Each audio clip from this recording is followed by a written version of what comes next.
It's an exciting couple of days here in the state of Nebraska, as obviously the College World Series will be commencing in around 48 hours or so. Actually, in less than 48 hours. First game of the day on Friday is scheduled for 1 p.m. By the way, just in case you guys have missed it, the ticket will be out there in Omaha. Will be on 12th and Cass Street, connected to the Hilton Omaha, and we'll be out there with Blur Parties broadcasting live from 10 a.m. to 6 p.m. on Friday, Monday, Tuesday, and Wednesday. Make sure you head on out there, say hello to us. LSU and Wake Forest are going to be the two teams that stay at the Hilton Omaha, so we're going to be in great company. Everybody knows how much Omaha fans love the LSU Tigers when they come to the College World Series. And there's no better person to talk to when it comes to the College World Series than the fine folks at D1 Baseball. And we bring in Aaron Fitt of D1Baseball.com on the Allo VIP line. Right here in Nebraska stands the importance of exceptional service with a local heart. Experience a buffer-free online experience with the peace of mind doing business with a local company. So we go now to the Allo VIP line where we're joined by Aaron of D1Baseball.com. Aaron, hey, appreciate you doing this. I know it's a super busy time. Are you in Omaha yet?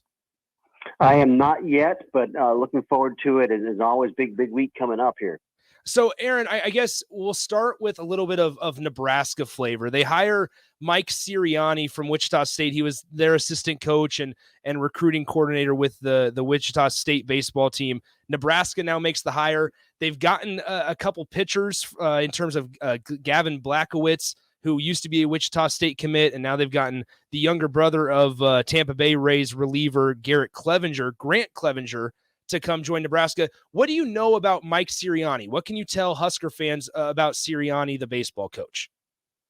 Well, I think it's a great hire. He's a really good recruiter. That's his reputation. He's an energetic guy, very personable, and I think he'll fit right in. I mean, it's exactly what they need, really.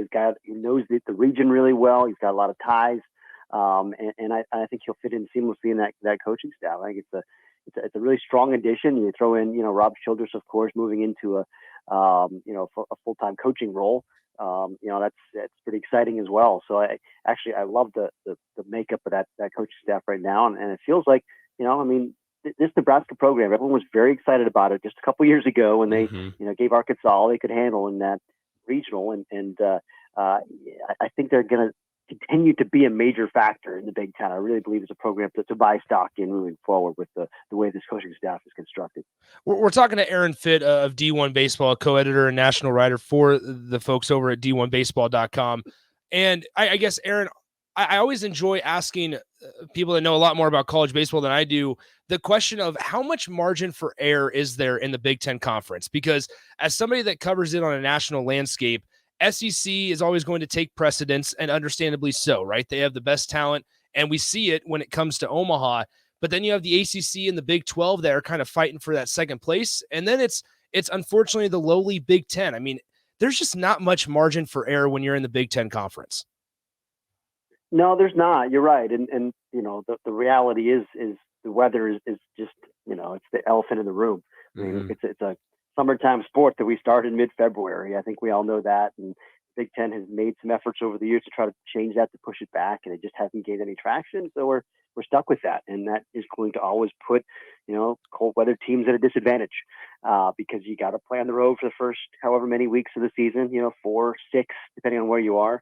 That makes it really hard. It's just, it makes the job a lot harder. And also, I mean, your options for midweek games and are a lot, fewer. I mean, if you're down in the Carolinas or you're down in Florida, you've got so many good RPI teams you could play in midweek games, and all that stuff just kind of compounds. Whereas, if you're up in the Great Plains somewhere, you only have so many choices, and it's just hard to build a good RPI. And so, that's why there's only a handful of teams usually in the Big Ten that have RPIs that are at large caliber, and it does makes it a tough needle to thread.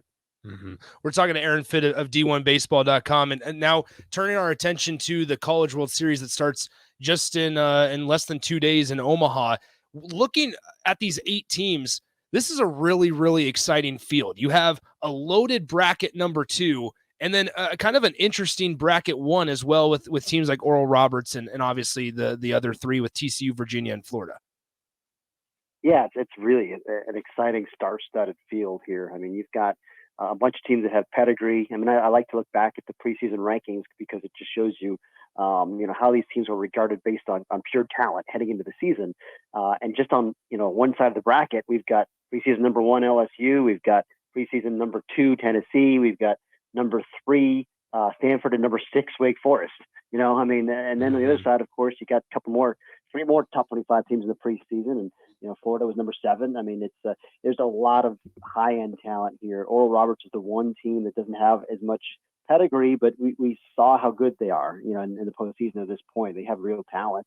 You've got a real closer at the back end, Cade Denton. You've got a center fielder who's got a 48-game hitting streak or whatever it is. I mean, it's incredible, really, what they've done. They're a very good team. They play elite defense, and I don't think they're going to be intimidated on this stage. It'll be fun to see if they can hang with those superpowers that they'll be joining in Omaha. I think there were a lot of folks, myself included, with eyeballs on that Texas-Stanford super regional game over the weekend, where I believe it was Dylan Campbell for Texas and a mix of other outfielders and defenders for Texas just lost the ball in the night, and that's how Stanford was able to walk it off. What do folks, if they're going to Omaha, what do they need to know about Stanford? Is this a team that's capable of winning it all? When, I mean, they gave up, unfortunately, a 6-3 lead and then kind of escaped with a walk-off win on Monday. Yeah, those things spooked me just a little bit. I actually picked Stanford to win it all heading into the NCAA tournament. I like their team a lot. I mean, it's a veteran team that has been, the back-to-back College World Series. So they've got that experience, the familiarity in Omaha, and they're just very, very talented in the lineup especially. It's an extremely physical team. They're athletic. They hit a lot of doubles and a lot of home runs. I always look for teams that hit doubles, and they do. Mm-hmm. I think they're second most in the field behind Virginia in that category. And they have some power arms too, but they had to really ride Quinn Matthews hard. He's their ace, and he pitched twice in the regional, and he threw 156 pitches in the middle game against Texas. So you got to wonder, does that start to take a toll at some point? Are starting to wear him out a little bit. And their bullpen, hadn't thrown as many strikes lately as it was, kind of down the stretch when it was cruising along. They've got some good arms back there. Ryan Bruno and Drew Dowd in particular, a couple of power lefties that are high-end talents. When they're good, they're shutdown guys. But Bruno had some issues with the walk in the Super Regional. Kind of felt like they lost some trust in him. So at this point, I'm just a little bit spooked by some of that stuff, and I've jumped ship on Stanford. I hate to say it. I love to be the stubborn guy who goes down with a ship, but I'm off. I'm switching to Wake Forest, I think. Okay, well, so then I guess we'll just roll with that.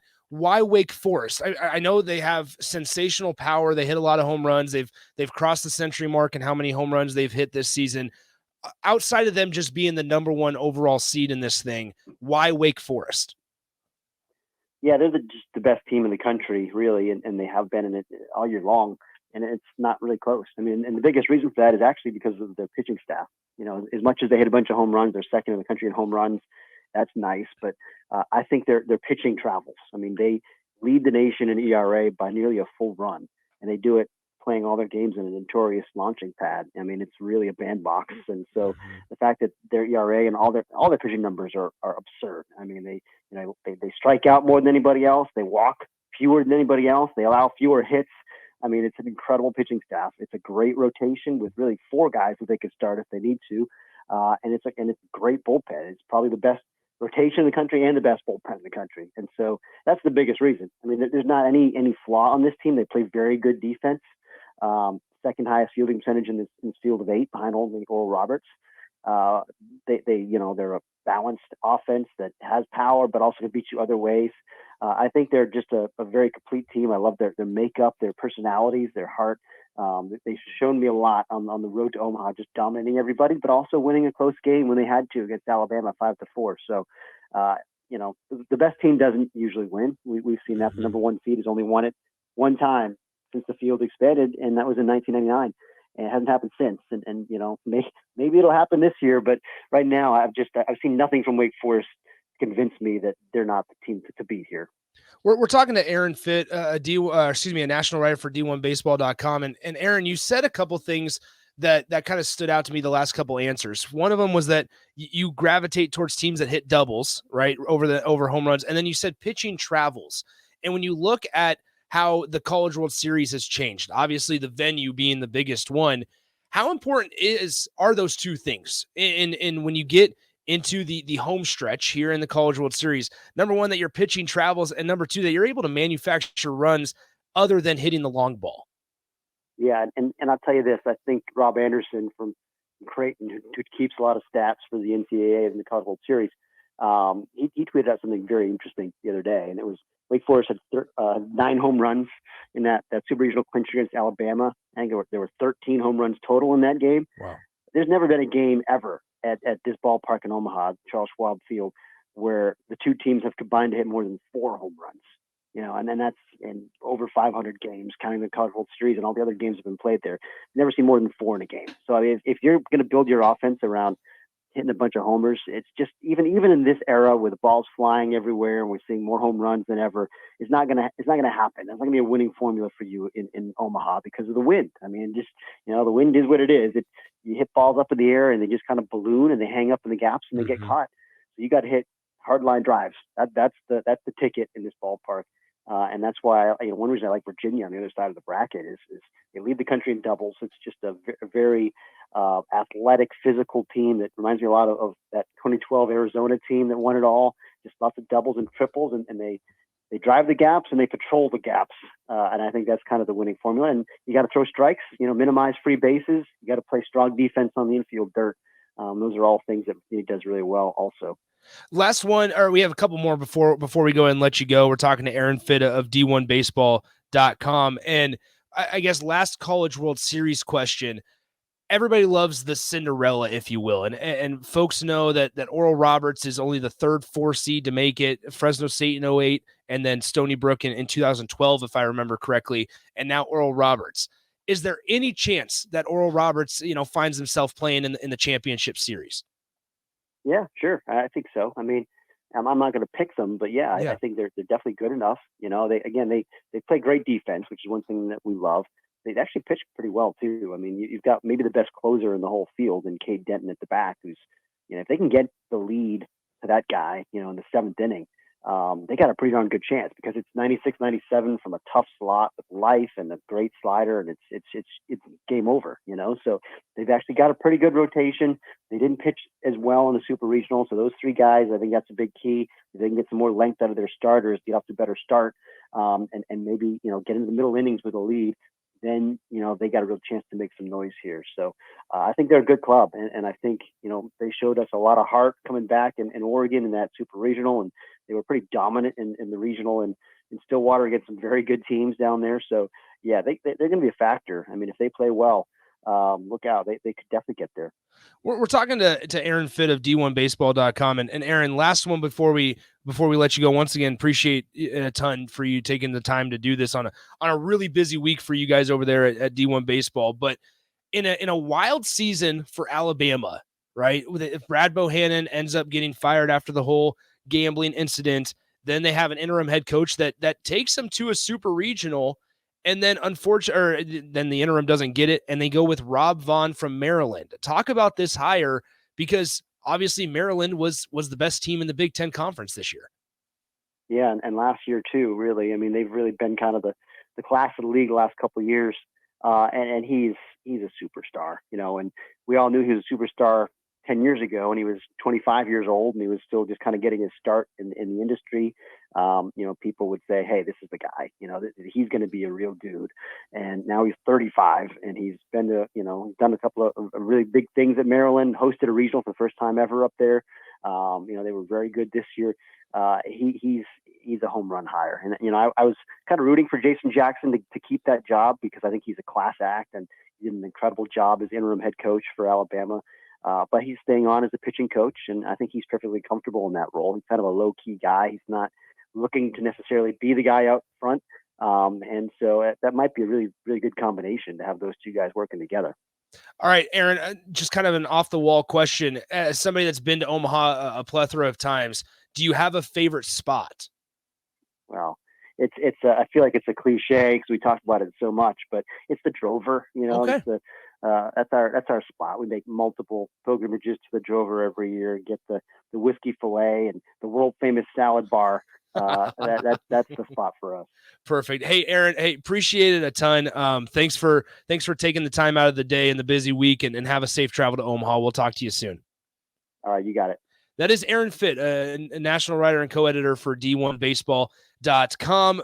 They do great work over there at D1Baseball.com. So if you have not, head over there, check out some of their articles, and they'll be having all the College World Series action for you. In addition to 93.7 The Ticket, because we'll be down there. Hilton, Omaha will be the place to be. Shout out to the Blur Tailgate, Blur Parties for having us out there. We're there Friday, Monday, Tuesday, and Wednesday from 10 a.m. to 6 p.m. Aaron's taking Wake Forest, Rico. Okay. Who are you taking?